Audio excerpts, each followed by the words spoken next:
I want you to think about this situation. Imagine right now it's starting to get nice outside, and you're going to start going out regardless of this quarantine, or maybe the quarantine's lifted. You take your child out to the playground. Maybe you go out for a nice long walk. Maybe you get everybody together and you actually go down to the beach, or just for a drive because you've been locked up for so long. Imagine how nice that's going to be. Now I want you to imagine something else that could quite possibly happen. The unthinkable. While you're gone, somebody who's been watching and casing your neighborhood breaks in your house and steals everything. Or maybe you go to the park with your child, and while you turn around in conversation because you're so happy, a pedophile takes your child. How do you prevent something like this from happening? By preparing right now. Don't wait until things get back to normal. Go get Sheep No More, The Art of Awareness and Attack Survival, and its 2 accompanying workbooks, and do the threat assessments on yourself from the attacker's point of view. And for your children, The Adventures of Team Little Bigs, a parent's book for children, and the lesson plans are at teamlittlebigs.com. This is how you prepare yourself for then. Don't wait. Order them now. Sheep No More, The Art of Awareness and Attack Survival, and its 2 accompanying workbooks, the Threat Assessment and Defense Assessment workbooks. And for the children, The Adventures of Team Little Bigs, a parent's book for children, and the lesson plans that you download for free at teamlittlebigs.com. Go check it out. Yeah, go ahead, please. Said many times that the U.S. is doing far better than any other country when it comes to testing. Yes. Why does that matter? Why is this a global competition to you if every day Americans are still losing their lives and we're still seeing more cases every day? Well, they're losing their lives everywhere in the world, and maybe that's a question you should ask China. Don't ask me, ask China that question, okay? When you ask them that question, you may get a very unusual answer. Yes, behind you, please. What, sir, why are you saying that to me specifically? I'm telling you, I'm not saying it specifically to anybody. I'm saying it to anybody that would ask a nasty question like that. That's not a nasty question. Please go ahead. Why does it matter? Okay, anybody else? Please, go ahead in the back, please. I have 2 questions. No, it's okay. But you pointed to me. I have 2 questions, Mr. President. Next, please. But you called on me. I did, and you didn't respond, and now I'm calling on Sorry, I just the young lady in the back, please. I just wanted to let my colleague finish. Okay. But can I ask you Ladies and gentlemen, thank you very much. Appreciate it. Thank you very much.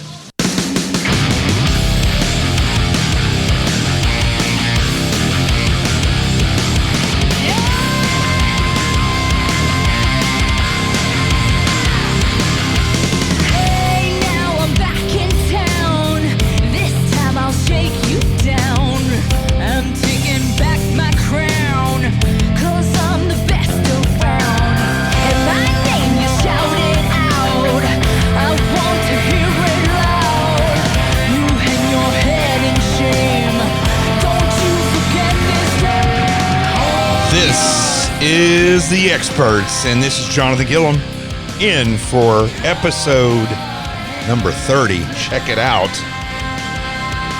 Melissa Bernos, otherwise known as Bernos, singing our intro song. That's called Octane. Go check it out on iTunes. And number 30. It's rolling. We're rolling. You know, one of that sound bite that I just played there from the president is I'm just so sick of this back and forth. I'm going to be honest with you. I'm sick of the whole thing. I support the president totally, and I'm not saying he's in the wrong. Just why even put up with it anymore? I don't know how many times I have to say this. Not that he's listening to me, but how many times? I mean, do we have to sit through this? It is not productive. And you know, if you listen to the show that I did yesterday, and you have, if you're going to listen today, you must listen to yesterday's show. In fact, you should just stop now, listen to yesterday, and then listen to today, because I'm going to really follow a little bit of that today. It's really crazy. You know, after yesterday's show, I got a lot of great feedback. A lot of people, it's funny because people say that's the best show you've ever done. And I didn't really necessarily feel that when I was doing it. Just telling the truth and spilling it like it should be spilled. But people are identifying with what I talked about yesterday, that we are really looking down the barrel of a dangerous, dangerous gun when it comes to people not being able to feed themselves. I mean, right now people are really concerned about their constitutional violations, and I get it. I totally get it. But what they don't realize is that, as I talked about yesterday, there's no doubt we need to open this up. I think in retrospect, it may have been a mistake to even close it down. A lot more people would have died, but I'm not really sure if science proves that locking it down, I guess we'll find out, but I'm not sure if locking it down actually helps, because we're able to lower the numbers and flatten the curve, as they say. But what if the virus is still there? I mean, what if as long as one person still has it, that means 2 people could have it. If 2 people could have it, that means 8 people could have it. I mean, one person could walk in and infect 500 people. They went to the wrong place. So I'm not real sure if shutting the way we did globally. This isn't on Trump, okay? Because everybody did it. And that's what everybody, all the experts, all the doctors, everybody said, we got to shut it down. We've got to shut the place down, everything down, because the virus is going to get out of control. But this is really the first time in history that it's been done to this magnitude. In 1918, they did shut down a lot of things, but guess what? They still got it. It came back. In a lot of places that they shut down, they still got it from like the mail and things. And I have a feeling that's probably, Amazon probably has infected more people than we'll ever know.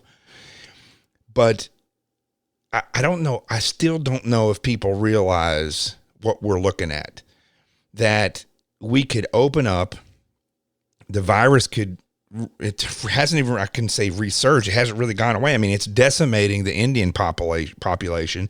It's still crushing the retirement and rehab clinics, which I'm going to talk about here in just a minute, for the elderly, just crushing those.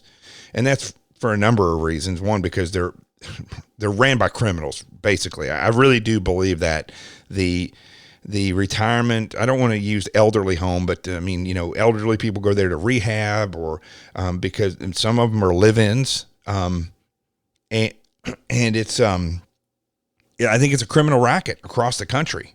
It's like the mob, how they control garbage, or the unions. I literally think that retirement homes are something that, even though Ronald Reagan wrote something, a Bill of Rights for them back in his day in the 80s, I don't think it took, because I believe that these clinics are potentially mob controlled. Definitely. I mean, it's too coordinated, and it's too similar across the board. Now, I know that people are going to say, because they always say, they come back and say, that's not the case where I work. Well, okay, great. I use the analogy all the time about how I used to say that, I'm a Christian, but one of the problems I've always had with the Christian churches, including Catholic, I throw all those in there, is that, they hem and haw about abortion. Now, I'm pro-life as strong as they come, but the way I look at it is, if I ran a church, I would also run a kitchen, or I would do something, even free classes to teach people, that girls and the guys who got them pregnant, on how to raise a child, how to, cook for a child, what to do, have mentors for them, and help them, if they get pregnant, have the child. I mean, but you don't see that. And I've said that before on national radio. And what do I get back? People saying, well, that's not true. And I'm like, well, what do you mean it's not true? It is true. That I've been to churches my whole life, and I've never seen that. And they say, well, my church isn't like that. Okay. Congratulations, righteous fellow or fellowette. That is your church, but it's not all churches. In fact, it's mostly not any church that does things like that. And especially now, but it's the same thing when we look at these retirement homes. these rehab, quote unquote, rehab clinics. I don't really know if anybody gets rehabbed there. And people will say, but that's not the way it is where I work. Well, congratulations. You must work at a really special place that's not mob controlled. But it seems to me that this is some kind of racket, because across the nation, and I would even bet in Italy it's probably the same way, but across this nation, it is crazy time for retirement homes and these rehab clinics where the people are just dying. And the same thing with the VA. I could have guessed that it was going to happen in the VA. There's no doubt about that. I could have predicted that 1,000 miles away, that it was going to happen in the VA clinics where there's a lot of elderly veterans. This is a racket, folks. And out here on Long Island, you know, I told you the story again about how I got infected with COVID-19 with an elderly patient who had been at a rehab clinic. And that rehab clinic, I'll give the name of it now, is, it is Our Lady of Consolation Nursing and Rehabilitative Care Center. 39 people that we know of have died in the house, in-house there of COVID, right? And this is in the past month now. We're not talking about since January. This is over the past month. And the individual that I was infected from was discharged with the COVID symptoms, having come in contact with COVID. I mean, had the family known that they were having these symptoms, and they didn't know that they were having chills, they had headaches, aches and pains. They were having symptoms that that this individual communicated with the family. They asked the clinic if they had been tested. They said no, that we haven't. We had one person in that area that had COVID. They moved him out, yada, yada, yada. And then they released him to the family. He got about 5 steps out of the vehicle when he got home and collapsed. And I went out to help. And in an instant, as we carried him inside, we all got infected. That's how contagious this is. It's not like we were, he was coughing in my face. We were just around him for a short period of time, and all of us were infected. And this is because this corrupt criminal clinic let him out and didn't tell anybody that he was suspected of having COVID. It's in his records. Now, his death certificate does not reflect that he passed away because it does reflect that he got COVID and died of COVID, but it doesn't say that he died of COVID because of something that they did. So that is a number that won't be counted when they look at the people that have died in that home. He died as a result of that home, and had he been left there, he would have died in there. Instead, he comes home, and 2 days later, he's in a hospital and dies a week and a half later in the hospital of COVID. Meanwhile, the rest of us have to sit around for a month with major symptoms. One person developed double pneumonia. Another elderly person was infected. And it was something like I've never been through before because of the criminal behavior of this clinic. Now, the stupidest thing I've seen is somebody coming on, it was either Twitter or Facebook, saying that, it wasn't to me, it was somebody else that wrote this, and they're like, you call yourself a Catholic. What the hell does that have to do with anything? If you're telling the truth about these places, Christ himself would call these places out. So I was going to go back, and the reason I got on this is that there is so much going on right now with this. And as I said yesterday, the numbers are not going down with people infected, right? It's going down in some areas. Yeah, some areas it's going down because it's rural. in the cities, it's really not. Look, it may be going down a little bit. They say for the first time since March, we have had a decline in the numbers on a weekly or daily basis. Well, golf clap, congratulations. You dropped the numbers for a week, and you're going to determine your whole strategy off of a week. I mean, that's just freaking ridiculous. These people can't even count the number of ventilators they have properly. How in the world are we going to expect that they're going to come up with a tally, a correct tally on the dead or living? And everybody on social media and everybody around the country that's wanting their freedom back, you all base your opinions on the same crap. I don't know how many people I've watched on social media say, I saw the tally on TV today, but it's not right. How in the hell do you know what's right? You're not going around, taking the numbers. Just like all these people on social media, when the hospitals, I know when I got infected, how bad the hospital was. The family couldn't even go in there. At first they were able to go in there, and then they said, no, you can't come in here because COVID was all over the hospital. It was packed inside, and people are saying, no, that's not true. You're lying. I drove by there and there were no cars in the parking lot. Yeah, stupid, because who's parking in the parking lot? You can't go in the hospital. What are you going to do? To hang out around the parking lot and drink beer? That's not the way it works. But people, that's the way idiots think nowadays.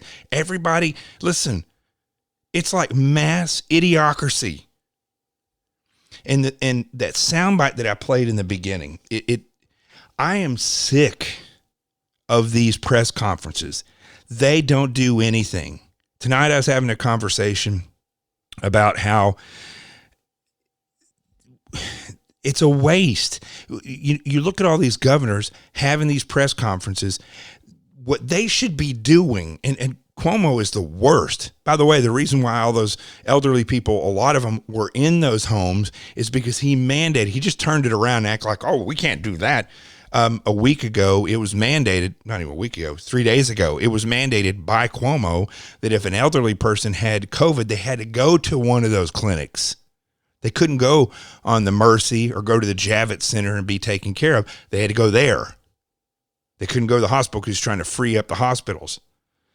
Even though the Javits Center was empty and the Mercy, I think that's the ship that was here, the Comfort of the Mercy, it left. And he put them all right back. Cuomo is a weirdo, man.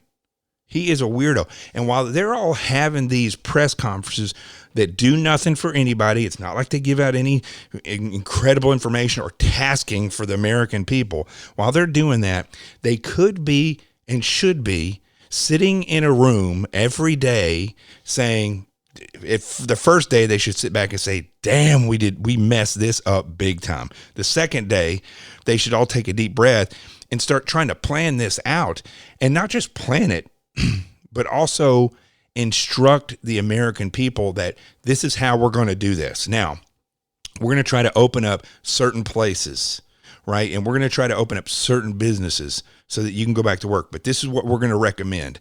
We're not going to mandate it, but we're going to ask that you work with us.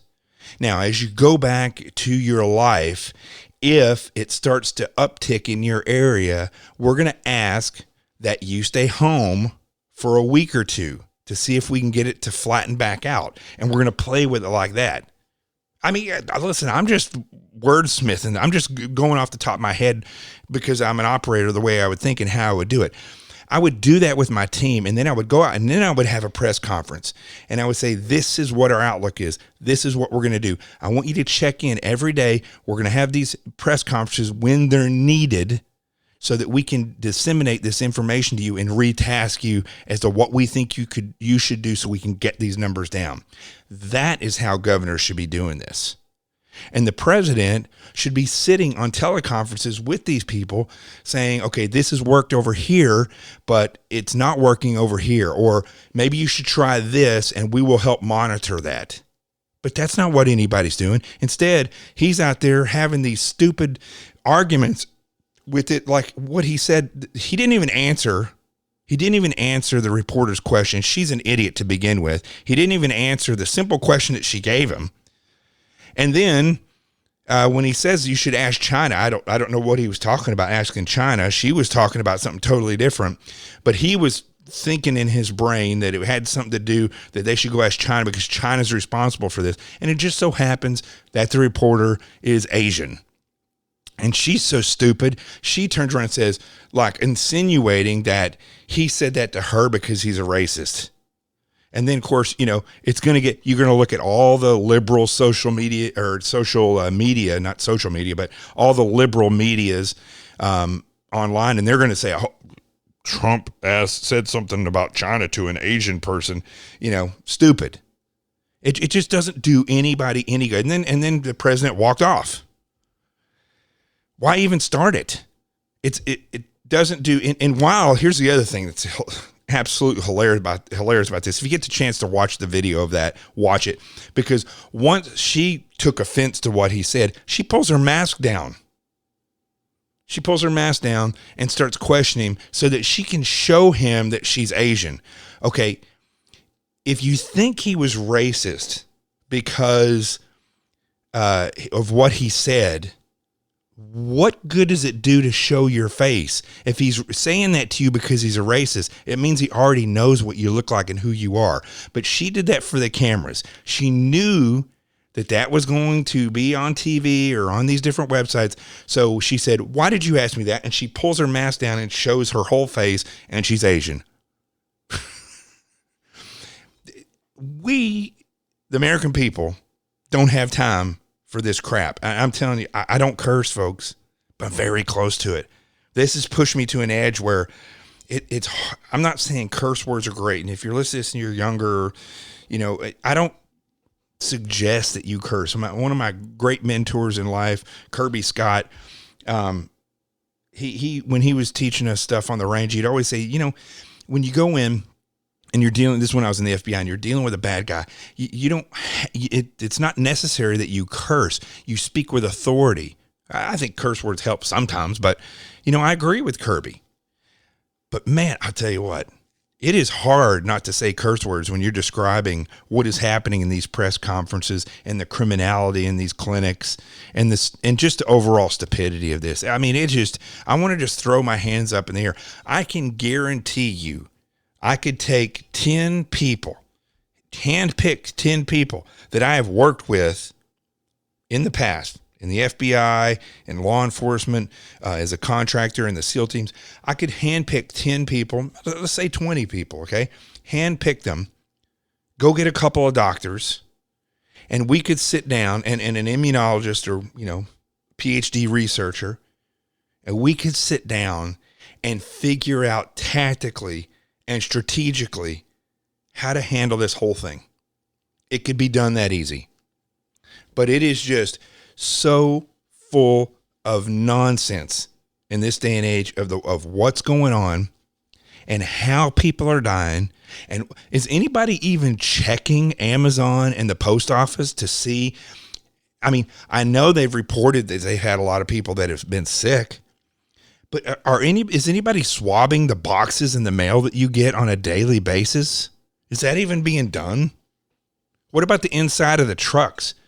You know, what if one of the mailmen was sick? Are they checking the inside of those trucks afterwards? I don't know if they are, but I can guarantee, you know, I know from past in 1918 that during the Spanish flu that a whole town was infected from the postman. You know, but I turn on the news, and I've been scouring the news all week, since, you know, it's Tuesday, but all weekend and Monday and Tuesday, I'm scouring the news. I'm looking for things that I can discuss with you that's happening. I mean, there's this shooting that happened down in, I think it was in Georgia. I said North Carolina the other day, but it's in Georgia. But these two idiots who took the law into their own hands. I don't know what that guy was up to when he was running, when he was jogging, if you haven't seen this, but it's obvious that he was trying to run around the truck. He wasn't trying to engage him. They should have let the guy go. I don't know if he's out for a jog. I don't know how many people go for a jog with sagged shorts and a belt on, but whatever. And there's also a video of him wandering around inside a construction area in a home right before that. But that still doesn't justify those two individuals, those two idiots, standing in the middle of the road, calling 911, saying there's a black guy jogging down the road. We're going to engage him. I mean, what? What world do we live in now?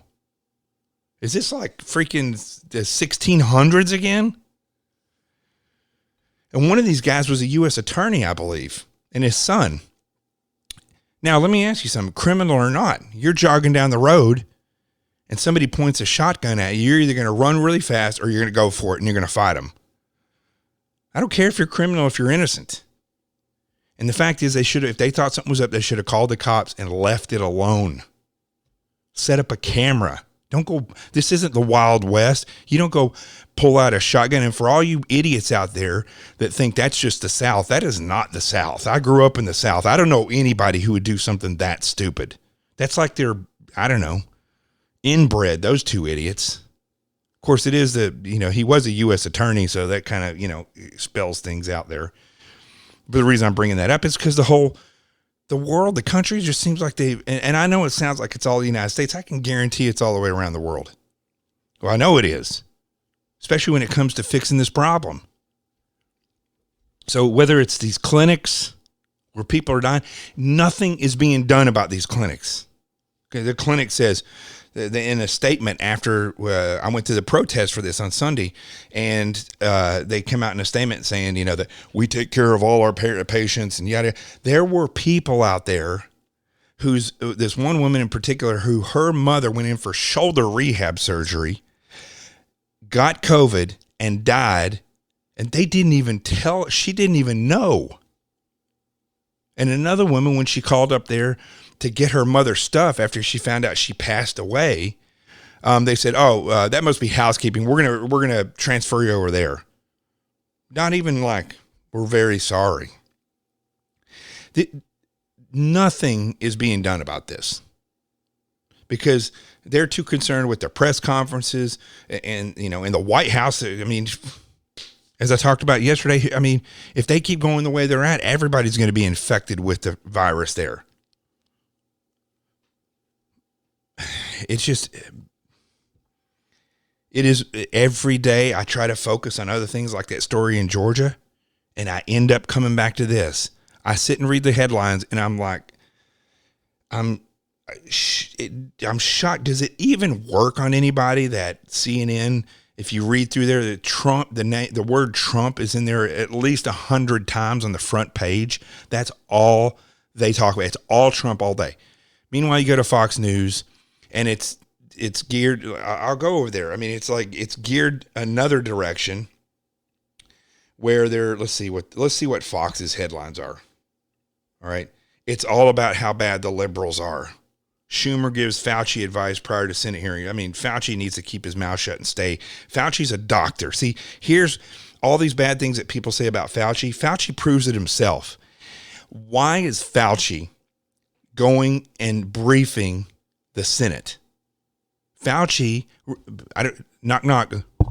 Fauci, we still have a virus going on, and you're part of the crew that's supposed to be planning to save everybody. How is going and briefing the Senate going to help with any of that? Those people have less experience than Fauci and are just as corrupt, if not more corrupt. All this is a meeting of executive deep staters. That's all this is. Now, Fox has this up here because they're saying, let it rip. Like Schumer gives Fauci advice. Like, it's all about how bad the left is. It's about Obamagate. That's another thing. Okay. I believe in General Flynn. I understand he got railroaded. How about we set that to the side for a second and figure out how to fix this country? I'm not really even concerned about the 2020 election. I want to make sure that the president is healthy, that the vice president is healthy, that they stay healthy and away from sick people, that we figure out how to open the economy back up because Russia's doing it. And see, here's the interesting thing about Russia and China, right? They can open their economies back up right now, and they could give two shits if people start dying. What does it matter to them? Communist country and a fake free country. It's not really free. Russia, the only thing that changed with their leadership is that they took off their uniforms and put on suits. That's it. Putin doesn't care if people die. He's just going to open the country back up, and their economies are going to flourish. People will die, and then amount of people will be immune. They don't care. We have to figure it out properly. And, I feel for General Flynn. I feel for, and I understand the deep state. Listen, I push against the deep state more than anybody. It's horrendous. Right now, we should be focused on what we're going to do to get this country reopened.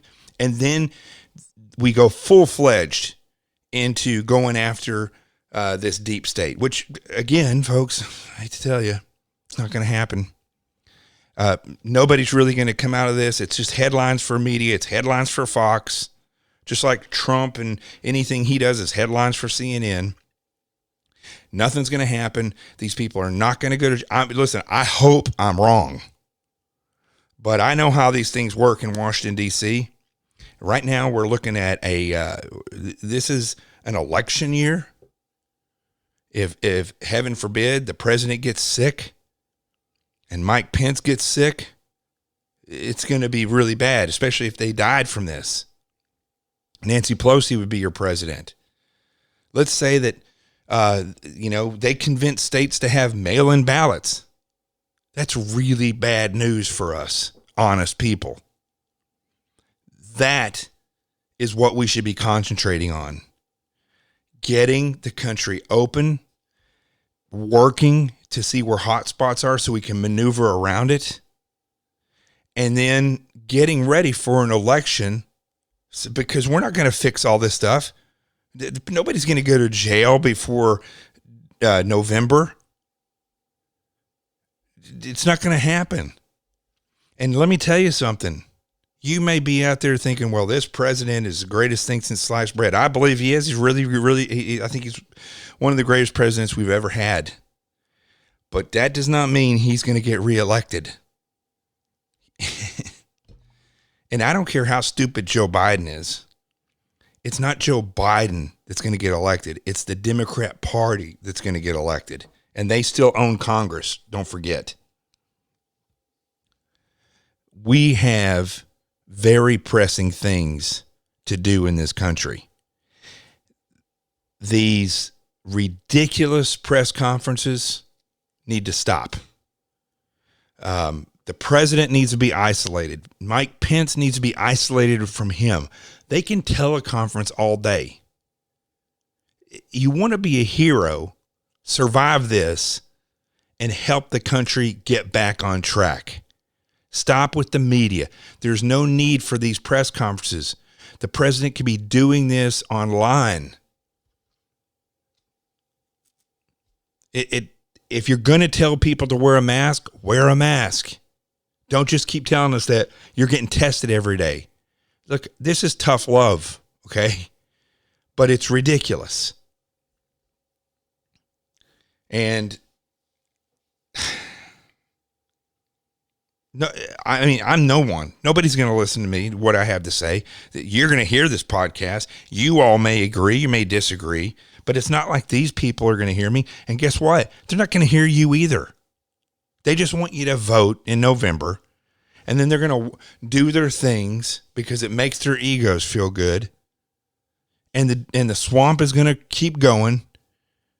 And here's the greatest one. I put out a tweet earlier yesterday, and the tweet says, let me turn on my Twitter. It says that history tells us when people are broke and starving, they will stop revolting and give over their freedom to whoever offers them food and coin. That's what history shows. If you oppress a people or you take away their food, or if there's famine, they will do whatever anybody tells them, or they'll follow anybody that gives them food and money. And what is astounding to me that conservatives in this country will come on and argue with me about that because they say, well, listen, not in this country. We got our guns. Okay. I love guns. I carried a gun in my job for almost 20 years. I grew up in the South, shooting my whole life. That's not going to help anything. It's not going to help. This isn't a revolt. One of the people wrote and said, my daddy always told me that people will only revolt when their children are starving. Well, this isn't a revolt. What's going to happen if we don't fix this and start prioritizing things and actually having leaders that come up with a plan? What's going to happen is the economy is going to crash and the virus isn't going to go away. And it's not going to be about, okay, maybe you have a gun. You're not going to be fighting for freedom. You're going to be fighting for beans and potatoes. Listen, call me stupid. People were saying I was fear mongering after yesterday's show. Say whatever you want. Doesn't matter if you think I'm fear mongering, go and listen to somebody else's podcast. Don't forward it, whatever. I'm just telling you the way I see it. And I'm not a rocket scientist, not that rocket scientists would know anything about this, but it doesn't take a genius to figure out what's happening. The country and its citizens are in a bad predicament. It's not the president's fault. It's not necessarily any of the governors, even the leftist governors' fault. We had a virus in this country, around the world. We had a virus. We knew it was going to hit here. If it's going to hit anywhere else, it's going to come here because this is the most successful country in the world and everybody wants to be here. So they're going to fly in. They're going to bring it here. Where it started in China is Silicon Valley has direct relationships with that. New York City, anywhere there's business, China owns a tremendous amount, more than they ever should have been allowed to own in this country. They fly back and forth all the time. On top of that, every major city has a Chinatown. I know. I used to work in those when I was in the FBI, full of people who were here illegally, have never been vetted. Who even knows if they've been stopped from coming in? Probably not. I'm sure they're still coming in. So those people, who knows what they bring in? Now, when I say it's not the governor and the president's fault, it's not their fault that the virus came and the virus got here. I mean, the president did an amazing job of shutting the country down, shutting it down from outsiders coming in. He did an amazing. Had he not done that, who knows how bad it could have gotten quicker. But it's here now. We shut down for a period of time, and we just can't handle it anymore. Now, I'm not like these other blue checkmark morons that are on Twitter saying that we should accept a percentage of death. We don't know what the percentage of death is if we open it back up, and no percentage of death is acceptable. But the problem that we're having now is that there's a lot of companies that are just not going to come back. We can open up tomorrow, and there's companies that will just never come back. And people will not have a job. And meanwhile, we've given out trillions of dollars.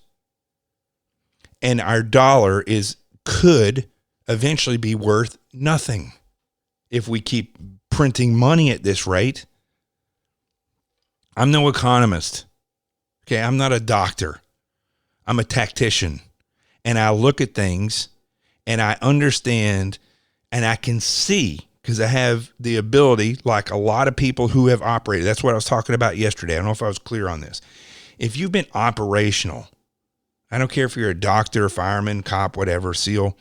If you've been operational and you've had to look at the big picture and then think tactically on how to maneuver through that, you've had an enemy that you had to deal with. I don't care if your enemy's fire or disease or the Taliban or the mob. I mean, you think your way through. You have to look at their tactics. You have to see how they maneuver.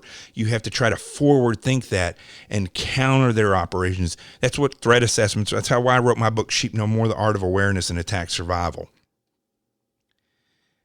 I'm no doctor. I'm no economists, but I can look and see the way things are occurring. I can look at past histories and look at how they occurred then. And I can sit here and say, I know the behavior of the citizenry. And right now, they feel pumped up in their chest because they're like, I'm ready for a fight.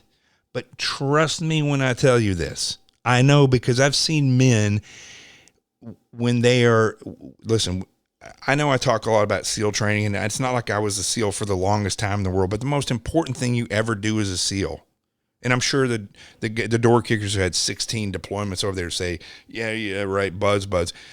When you go through buds, SEAL training, and you have to peel your soul, you have to peel the human being that you are back and peer into your soul. Most human beings will crumble because they don't have, you listen, the only time you see this besides somewhere like SEAL training, and I went through Ranger School too. You see it somewhat there, but Ranger School is different. Most people don't quit Ranger School. It's really an endurance test, not a test of whether or not you can ignore your pain and your soul. And essentially what happens when you're in SEAL training is the same thing when somebody jumps out of a burning building, is that you look at death and you look at the limits that any human being will ever look at, and you can say, I'm going to take that step. I'm going to take that next step, and I'm going to keep going. And when somebody jumps out of a burning building, they've done that exact thing. They've said, I'm going to choose to go this way because it's my decision, instead of sitting in this building and burning. And when you go through something like SEAL training, you sit there and you say, with every ounce that's inside your body saying, this is not something you should do. This is not going to sustain your life. This could get you killed. And you say, you know what? I'm in control. I'm going to go forward. People that think like that are the people that you can count on when the fighting happens. They're going to be the ones that you can count on to step forward. That's the way it is right now. 1% of the population in the country steps forward and serves and puts their life on the line. Cops that strap on their gun belt every day and go out and know that they can die, they're the ones who step forward. The majority of people in this country, I hate to tell you, they love you, but you're not going to step forward. You can talk as tough as you want on social media. When the shit goes down, you will not step forward. Except for those few, just like the ones who face a burning building. So the people are out there, but not in the sheer numbers. But really, the reality is, it's not about stepping forward and picking up guns and going forward. It's about seeing the reality of what's happening in the country and sitting down and saying, all right, this is serious. We need to think our way through this, because I don't think we're going to be able to count on the government. But the government and people in there should be doing this stuff too.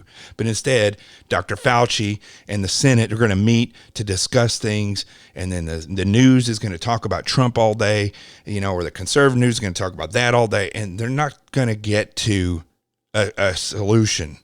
They're winging it every day. And it's a scary, for somebody like myself who sees the big picture like this, it's a scary thing. And listen, maybe I'm wrong. We may walk, all of a sudden things may just turn around. But I'm not counting on it. I'm a realist. And until I see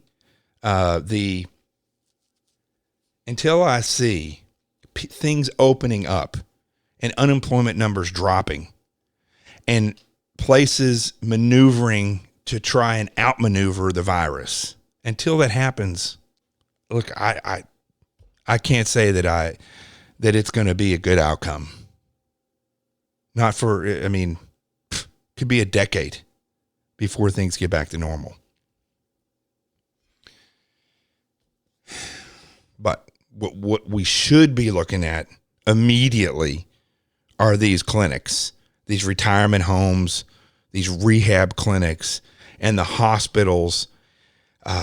I'm still, I don't know if anybody is actually taking the time to stop and say, maybe we shouldn't be intubating all these people. I haven't talked to any doctors recently or since I got over this COVID thing. The whole month of April, I didn't do any shows because I was dealing with this. And quite frankly, it got to a point where I just sat there. I was like, well, let's see what happens today. Maybe, hopefully I won't be one of these people who has to go to the hospital, because my lungs started filling up at one point. And I was thinking, well, hopefully I won't be one of those people who walks into the emergency room and is dead 3 hours later, because that happens. But I wonder if anybody's asked that question. Maybe we shouldn't have been ventilating these people, or maybe we shouldn't have ventilated all of them, because now what they're finding is some reports are saying that people are coming in with such low oxygen levels that they should be in organ failure, but instead they're sitting up and talking and they're surviving because they didn't get intubated. Now, I'm not blaming doctors, because they do what normally occurs is when you get to a low oxygen level, your body's going to crash and you're going to die. I don't know if that's the case. I don't know. It doesn't seem to me like a lot of people are learning things. It seems like in the very beginning, people were scrambling to figure out what this virus was. Once they figured it out, it just seems to me like now everybody's just sitting around saying, well, I feel like it's this way, or I think this. But I don't really see answers coming out on a daily basis. Wear your mask, but don't wear your mask. Don't wear your mask because your immune system is going to be bad. But when everybody gets, if you want to open up, we're going to have people wear a mask. What is it? What's the truth? Wear gloves. Don't wear gloves. Well, why not? What's the real reason? Well, the real reason is because we want to have enough gloves and masks for the medical workers. We're a country that during World War II, we were pumping out tanks and airplanes like it was a, what do you call that? Like a bottling, I know Danielle would be punching me in the face right now. A distillery, why can't we be pumping out masks like it's nobody's business? So why didn't the government go and take over all these companies and just start pumping out masks? I mean, we could still pay them. I don't know. I'm going to leave you with this. Is it just me, or are the answers very simple and they get complicated because of the idiots I talked about in yesterday's show? Because I feel like I don't feel like it's that difficult to figure out ways to maneuver in this. People will still die, but you got to figure out what works and what doesn't. And I don't feel like anybody's figuring it out. Is it just me? Let me know on social media, on Twitter at @Gilliam_seal, and on Facebook, Instagram if you want, and YouTube at JonathanTGilliam.com. Let me know what you think. I don't know. But I do know this.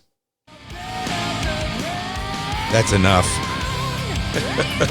I promise I'm going to talk about the color of law eventually. I saw this video where this incredible officer comes on, talks about how we need to be with law enforcement, how law enforcement doesn't need to overstep their boundaries, and how we all need to work together. That guy evidently is getting fired because his video went viral. Hopefully I can try to get him on the show. Somebody said they know him. I'll try to get him on here. Just ridiculous. The whole world has gone, I don't want to curse, but it's gone batshit crazy. I just say it. It's gone batshit crazy. Sorry, Mama. Listen, I'll be here tomorrow. Hey, listen, if you want to know something, write me, DM me. If you want me to cover something, you see something interesting, let me know.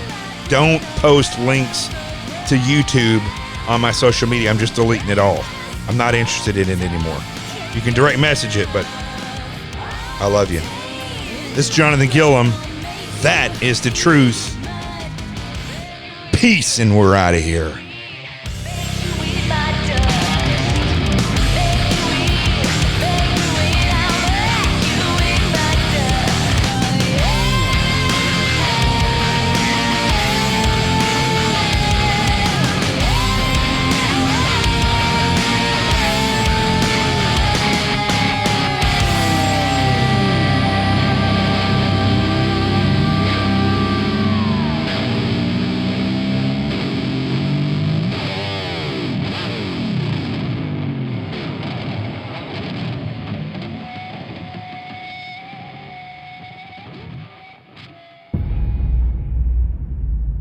ask you a Ladies question, and gentlemen, thank you very much. Appreciate But it. you called Thank you us. very much.